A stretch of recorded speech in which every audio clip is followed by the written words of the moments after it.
Okay students, आज जो है हमारा जो हमारा टॉपिक चल रहा था क्वाड्रेटिक फंक्शंस एड मैथ्स 4037 का, आज उसका लेक्चर नंबर 5 है। अच्छा, ये पिछले टॉपिक्स जो हमारे लेक्चर से उनसे कनेक्टेड ही है। आज उसकी जो हमने लास्ट लेक्चर था, लेक्चर नंबर 4, उसमें हमने डिस्क्रिमिनेंट की कुछ कंडीशंस पढ़ी थी। आज जो है हम उसकी एप्लीकेशन देखेंगे, ठीक है। अच्छा, अब देखें, क्वेश्चन हमारे पास जो है वो सिंपल है। इसमें बोला हुआ है कि आपके पास find the values of K for which X square minus 3x plus X square minus 3x equals to K X minus 2 has to equal roots. इसके दो इक्वल रूट्स हैं, ठीक है ना। इसको ध्यान में रखिए कि आपके पास जो रूट्स हैं वो टू इक्वल रूट्स हैं। अब यहाँ जो कंडीशन हमारे पास लगेगी, अ, वो कंडीशन कौन सी लगेगी वो हम, ठीक है, वो कंडीशन कौन सी लगेगी, वो लगेगी आपके पास जो आपका डिस्क्रिमिनेंट होगा B square minus 4ac, it should be equals to 0 होना चाहिए, ठीक है। एक तो ये चीज कंडीशन जो आपकी लगने जा रही है वो कंडीशन ये वाली लगेगी। अच्छा, अब आपके पास जो इक्वेशन है, वो इक्वेशन है आपके पास एक्स स्क्वायर माइनस का 3x पॉजिटिव का 6 इक्वल्स टू के टाइम्स ऑफ x माइनस 2।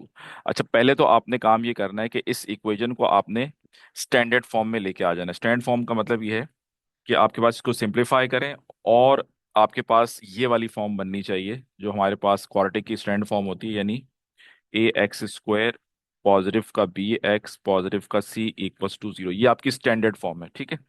अ, यानी सारी सारी टर्म्स को आप लेफ्ट साइड पे शिफ्ट कर देंगे, राइट साइड पे 0 होना चाहिए। पहली term X square, then X, और फिर कांस्टेंट टर्म आपके पास होनी चाहिए। तो हम इसको स्टैंडर्ड फॉर्म में कन्वर्ट कर रहे हैं। हमने इसको सिंप्लीफाई किया, हमारे पास आ गया x square minus 3x positive का 6 इक्वल्स टू के को मल्टीप्लाई कर दें ब्रैकेट से, इट बिकम्स के एक्स माइनस 2 टाइम्स ऑफ के।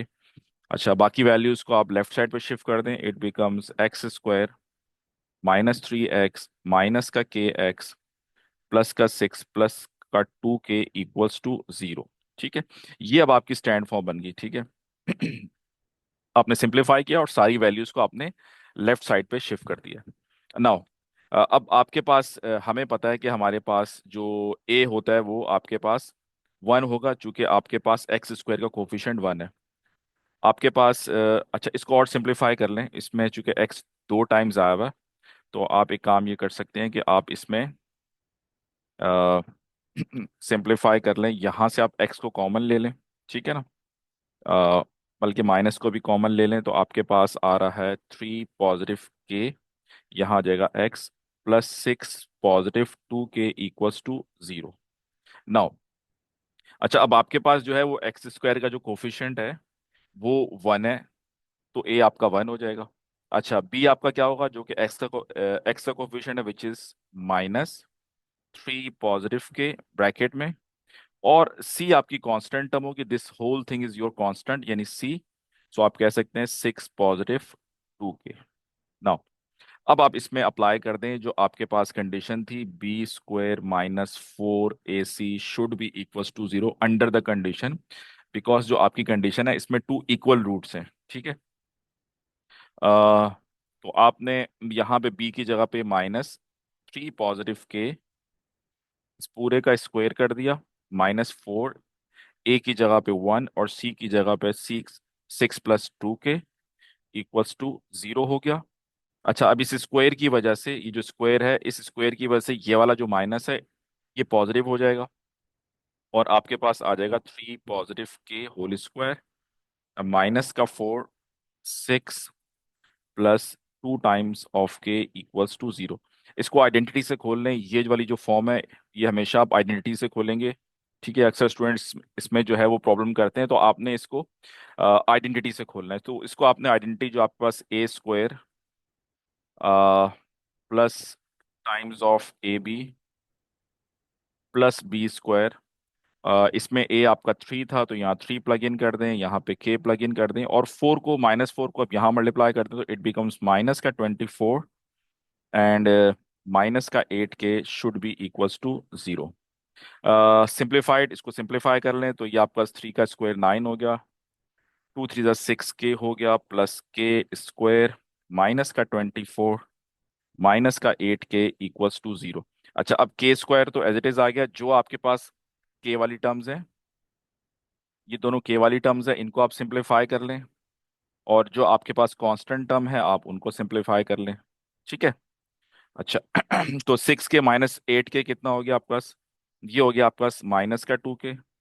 और 9 - 24 आपके पास कितना आ गया, इसको देख लें।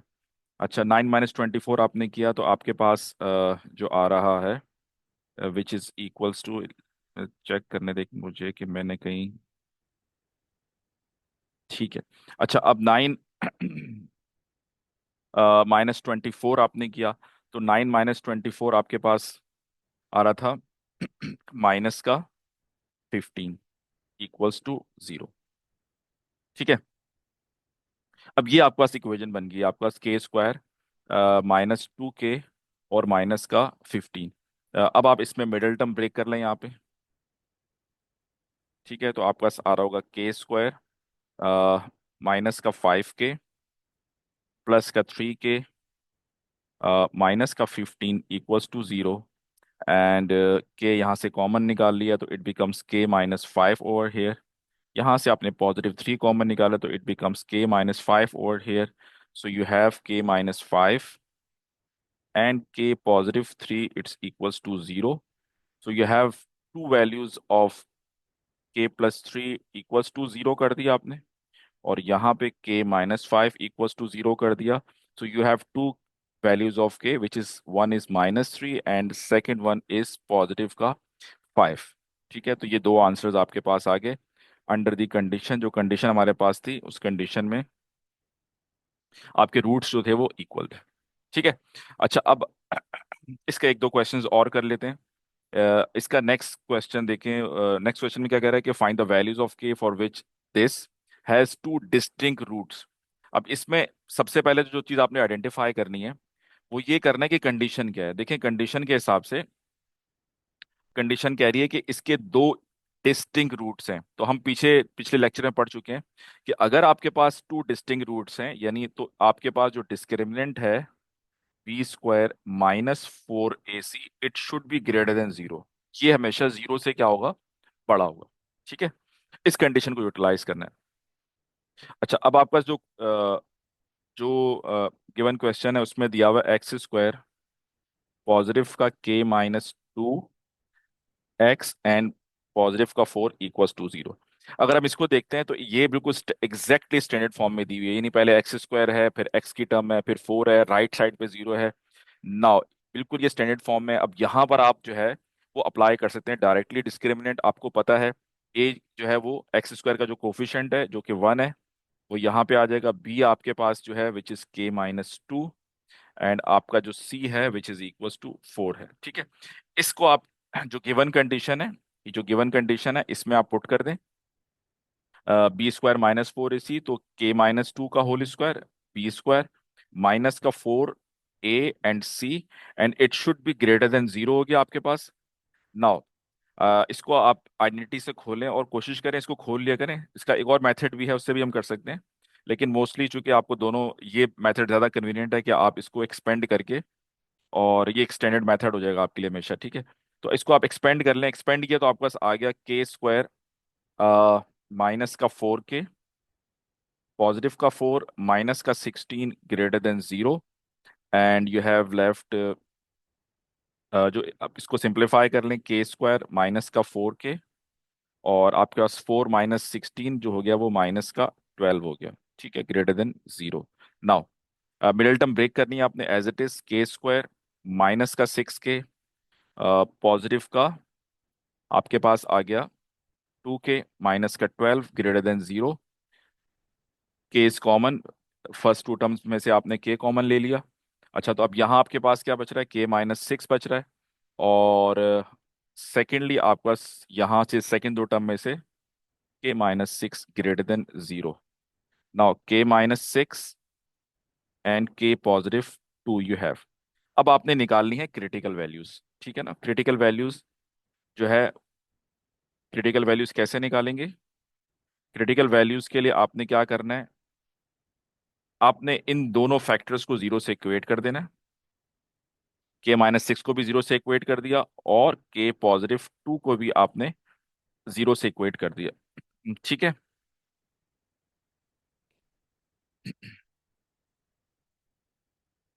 आपके पास जो K की वैल्यू आ रही है, विच इज आ रही है 6, एंड सेकंड वैल्यू K की वैल्यू आ रही है -2। These are the critical values. Critical values निकालने के बाद आप क्या करेंगे, आप एक स्केच ऐसे रफ बना लेंगे जैसे अभी मैं बना रहा हूँ, ठीक है ना। और आप अपना पैराबोला भी बना लेंगे। अपना पैराबोला आपने ऐसे करके बना लिया। और आपके पास दो जो पॉइंट्स आ रहे हैं, ठीक है ना, एक पॉइंट आपका -2 आ रहा है, एक आपका +6 आ रहा है, ये तो पता चल गया, ठीक है ना। क्रिटिकल पॉइंट्स का मतलब है कि आपका कर्व में जो एक्स एक्सिस पे जिस पॉइंट, जिन दो पॉइंट से गुजरता हुआ जा रहा है, वो इसके क्रिटिकल पॉइंट्स होंगे।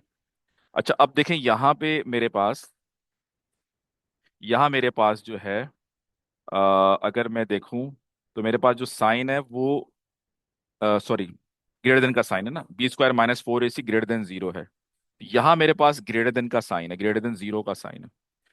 ग्रेटर देन जीरो का मतलब ये है कि आपके पास अबव द एक्स एक्सिस, इसको ध्यान में समझ लें कि इट मींस दैट कि अबव द एक्स एक्सिस से ऊपर वाले पार्ट की बात हो रही है।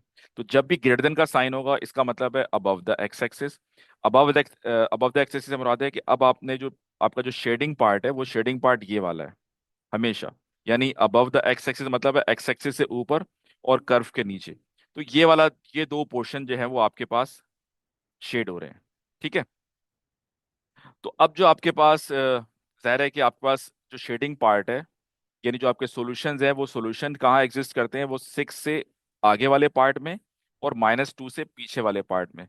तो अब जो आपके सॉल्यूशंस बनेंगे वो क्या बनेंगे, यानी जो आपके पास के की वैल्यूज हैं वो क्या होंगी, या तो ग्रेटर देन 6 होंगी, और सेकेंडली हम कह सकते हैं या तो फिर वो लेस देन -2 होंगी, ठीक है। 6 से ऊपर वाला पार्ट, यानी ये वाले पोर्शन की बात हो रही है, और -2 का मतलब है जो है -2 से पीछे वाले जो नंबर्स हैं उनकी बात हो रही है, ठीक है। तो ये दो कंडीशंस थी जो पिछला हमारा लेक्चर था उससे कनेक्टेड थी, उसकी एप्लीकेशन थी कि डिस्क्रिमिनेंट हमने कहाँ कहाँ किस तरीके से अप्लाई करना है। हमने दो कंडीशंस को यहाँ देख लिया। एक कंडीशन ये थी कि हमारे पास टू इक्वल रूट्स थे। जब हमारे पास टू इक्वल रूट्स थे तो हमने डिस्क्रिमिनेंट जो है वो जीरो इक्वेट करके और हमने इसको सिंप्लीफाई किया। लेकिन एक चीज़ ध्यान में रखनी है, वो ये है कि आपके पास जो इक्वेशन है वो स्टैंडर्ड फॉर्म में होनी चाहिए। सेकंड कंडीशन में हमारे पास टू डिस्टिंग रूट्स थे, तो टू डिस्टिंग रूट्स हैं, तो हमारे पास जो कंडीशन बनेगी वो ये वाली कंडीशन बनेगी, दिस वन। इस कंडीशन को सेटिस्फाई करना चाहिए, ठीक है ना। हमारे पास जो इक्वेशन थी वो ऑलरेडी स्टैंडर्ड फॉर्म में ही थी। हमने हमने इस पे डिस्क्रिमिनेंट अप्लाई किया हमारे पास। देन हमने इसके बाद हमने डिस्क्रिमिनेंट अप्लाई करने के बाद हमारे पास हमने इसके दो क्रिटिकल पॉइंट्स निकालने थे। क्रिटिकल पॉइंट्स होते हैं जहाँ से कर्व आपका एक्स एक्सिस से क्रॉस कर रहा होता है। क्रिटिकल पॉइंट्स निकालने के लिए दोनों फैक्टर्स को आप जीरो से इक्वेट करके आपने वैल्यूज निकालनी की। अच्छा, अब ये साइन, ये जो आपका साइन है, ये साइन जो, ये ग्रेटर देन का साइन है। ग्रेटर देन साइन का मतलब है अबव द एक्स एक्सिस, को याद कर लें। यानी अबव द एक्सिस से मुराद ये है कि एक्स एक्सिस से ऊपर और कर्व के बीच वाला पार्ट, ठीक है। तो वो पार्ट देखें, दो हिस्से जो मैंने शेड कर दिए, ये हमेशा जब भी ग्रेटर का साइन होगा ये दो पार्ट शेड होंगे। इन दोनों पार्ट्स को आपने शेड कर दिया। अब ये दोनों जो पार्ट शेड हो रहे हैं, ये वो पार्ट शेड हो रहे हैं जो 6 से आगे के पार्ट्स हैं और -2 से पीछे वाले पार्ट हैं। तो आपने कहा कि जो आपकी के की वैल्यूज हैं वो ग्रेटर देन 6 हैं और -2 से छोटी हैं, ठीक है। तो आज जो है हम लोग अ, अपने लेक्चर को यहीं पर हम रखते हैं, ठीक है। नेक्स्ट में हम इंशाल्लाह जो इसके जहाँ पे कर्व और लाइन आपस में इंटरसेक्ट हो रही है उस पे फिर हम इसको अप्लाई करेंगे इन कंडीशंस को। ओके, अल्लाह हाफिज।